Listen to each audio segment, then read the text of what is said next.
And I tell kids that all the time, man. If you truly want to play college basketball, first prepare yourself for that. Understand that it's not easy. Yeah. It may look easy to you guys, but it's not, because there's hundreds of kids are thinking just like you are. Exactly. And there's only X amount of kids that are going to play on this team. Right. Do you want to be here or here? Right. And I also say to kids too, I said, there's a lot of good players in high school. If you want to be great, that's the difference. Because as a college coach, I can walk into a gym and find me a good player and make him into a great player. So where do you want to be at? So that's why I always say, when you're out there playing, what's your high school team, whatever, do your best. Yeah. Don't just kind of go through if you truly want to play college basketball. Yeah. Yeah, absolutely. That's great advice. Yeah. Really good. Next on the list, our next category is behind the scenes stories. God, my memory ain't that good. Yeah, right? So, first question on here is, share a funny or memorable story from a particular time in the locker room. Locker room. That's a good one. The locker room. Oh, wow. There's many of them, man. Probably one that I could. Let me think. We always had Danny Ainge. He was like one of the biggest pranksters on the team. Danny and Cedric was too, but it was more Danny. Danny would always do crazy stuff. So one day, this had been kind of going on. So one day we get to practice, and he always messed with Kevin McHale. He always messed with him. They always kind of that big brother, little brother type thing. And this dude always had a habit of coming in and not just to Kevin, but he would do stuff like he would put like shaving cream in the players' shoes. And so you get to put the shoes on before practice. There's a whole bunch of shaving cream or gel and just stuff like that. So this one day, it was shaving cream, but what he did was, I think his locker was next to Kevin's. So what he did was, Kevin had he put on his clothes, and we all kind of was sitting there. And this is so we all kind of sitting there just to wait. So he gets his socks, so he puts on his socks. He's still laughing and joking, and he gets his, I'm not sure which one, left or right foot to put his sock on.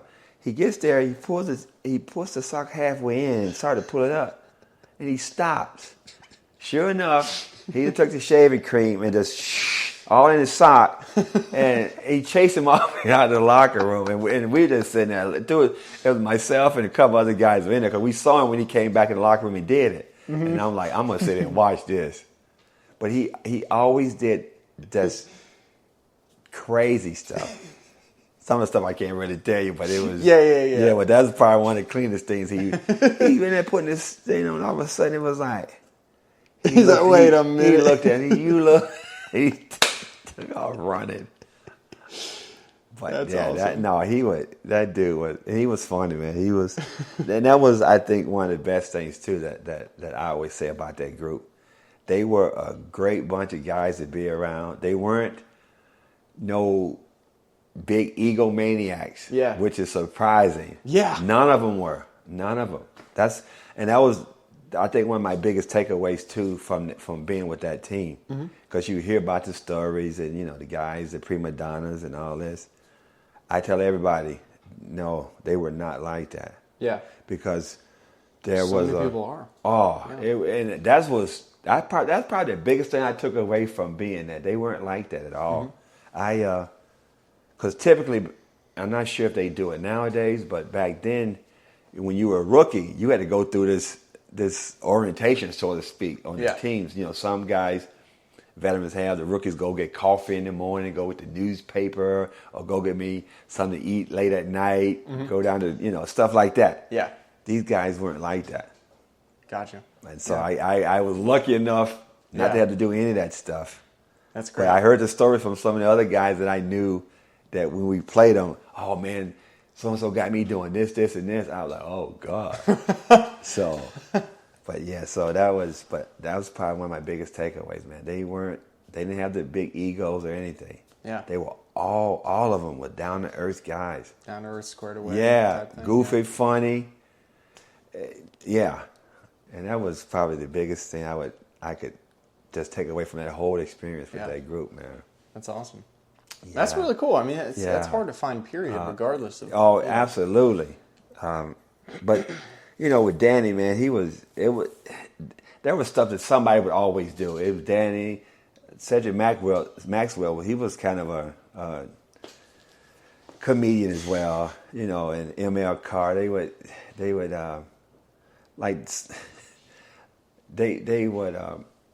especially when we played the Lakers, because there was this thing with them, and every time we played them or when the chance we did get to play them, man, they would just do stupid stuff just to try to irritate the team.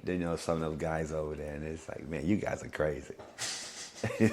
I'm a young guy like this. You guys are crazy. But it was fun. It was something almost every day, before practice or after practice, that some of them would do. And mainly Danny. I think he pretty much got everybody at one point during the season with something. Yeah. So it's always, when you're in the locker room, you always try to lock all your stuff up and clean the clothes where he couldn't get to it, because you just never knew what he was going to do, man. You just never knew. But he was a great guy. Great That's awesome. guy. Yeah, absolutely. Very cool. Do you still, out of curiosity, I don't know if this is a normal thing, do you guys still hang out to this day? Do you still? I haven't. I've ran into, unfortunately, Dennis. He passed away a few years ago. Oh wow. Yeah, it's crazy. And this more than a few years ago, because when I first moved down here, after a few years being here, he actually was coaching a team that was on Fort Myers that was in one of these little minor leagues. And that was like, so I go up to see him one evening they were practicing and hung out with him. But yeah, that was a few years ago though, because he passed away really young, man. I ran into Larry Bird, because he still has a home here. He does actually. Yeah. So a gentleman that I'm having on the podcast likely next week was doing the whole renovation on his. Gotcha. I guess he was redoing his bathrooms. Some of his bathrooms there, and so I was working with him. But yeah. Yeah, but that was a while ago. I actually ran into him a couple of times. One time, he was down at this thing they do at the Christmas time down in Fort Myers called the City of Palms. Okay. That big national basketball tournament. But that's when he was with the Pacers, like the GM or something, and have been running to him down there. And we sat and talked for a while. I haven't had a chance to get back up there because I wanted to. Things got me going different directions. Because I want to take my son up and catch a basketball game. And just see what it's like up there now, but other than that, man, I think one of my coaches live here, or in Bonita, Jimmy Rogers. KC, I think KC passed away already. I think Chris, my other coach, passed away. I think Jimmy lives in Bonita.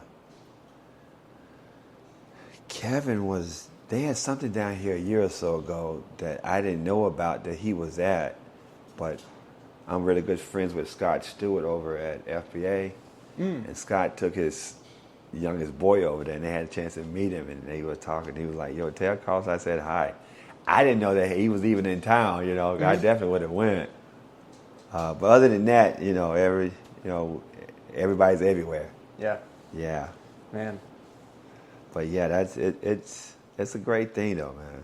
Yeah, that's cool. Yeah, very cool. Alrighty, what we got here?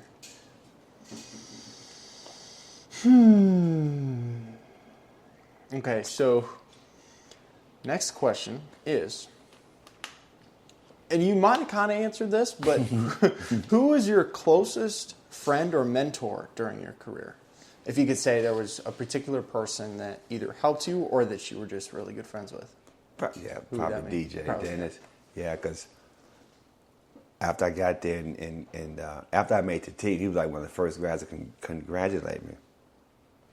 But he always, in practice and stuff, when we sit on the sidelines watching, he always would give me a little advice. Yeah. Here and there. I would have to say him because I got to made a really good connection with him. Yeah. And again, like I said, he was, I grew up watching this dude. Like, Yeah. Try to. Yeah. So yeah, I would say him. I was really good friends with Robert. I mean, I was good friends with all of them, but I think just if I had to pick some, Yeah. because Robert always would kind of take me under his arm. Let's go Rook, and DJ was the same. Let's go Rook. Let's go here. Let's go there. Whatever. So yeah, they kind of showed me around, but they all were like that. But Robert had probably the same kind of demeanor that I had. He's really quiet, low key kind of guy. So I think that's where we kind of hit it off together. Yeah. Probably those two that would stand out the most, Nice. Yeah, absolutely. Good stuff. Yeah. Alrighty. So now we're getting into personal growth, life questions, right? So Okay. how did your NBA experience shape you into the person that you are today? Or how would you say it impacted who you are today? I know, it's kind of deep. Yeah, it's kind of... How did it impact? I think I became, I'm not going to say more appreciative, but I would probably say it because you don't have too many opportunities, or don't too many opportunities like that come around to most people. Mm-hmm. So really appreciative of that. I'm very grateful for a lot of things that has come my way since then. So I look at every situation where if I'm in it, I'm in it for a reason. So I'm always thankful for even having the opportunity, whatever it may be. Right. A lot of times now, like the last few years, I do a lot of player development training and stuff like that. Mm-hmm. But I like doing it. Right. I think it's. Yeah. I look at it as though I take it as though it's my way of giving back. Yeah. I kind of take. That's cool. I do. Because I guess I would say I call myself a servant because that's how I approach it. Yeah. If you want to play, I'm gonna give you all that I know, and gonna do it. Try to do it the right way with you. Yeah. But wow, that's. Yeah, kind of a deep one. Kind of got to think about it a bit. It you know what though? It could probably touch all facets of my life because you learn to be more patient or have patience. Yeah. Because you're dealing with different people a lot, and that's where the team stuff comes in. You got to be able to deal with different egos or whatever it may be. So you got to understand that. But at the same time, too, if you have an opinion, voice it. And I always say, we always agree to disagree with certain things. But I guess too, the growth part of it for me was to be able to listen more when stuff is said to me. Yeah. And take it for what it's worth and not be defensive. Yeah. Because early on, you just trying to survive in that basketball world, right? And you got different people coming at you. You can be very defensive in all types of different situations. But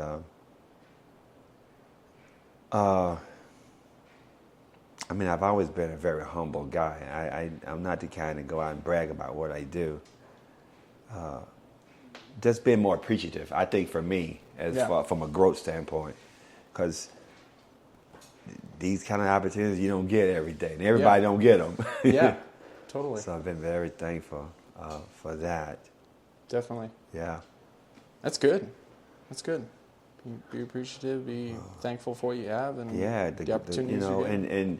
And I always strive to make myself or be a better person than I was the day before. Yeah. That's part of me. I'm conscious of that too.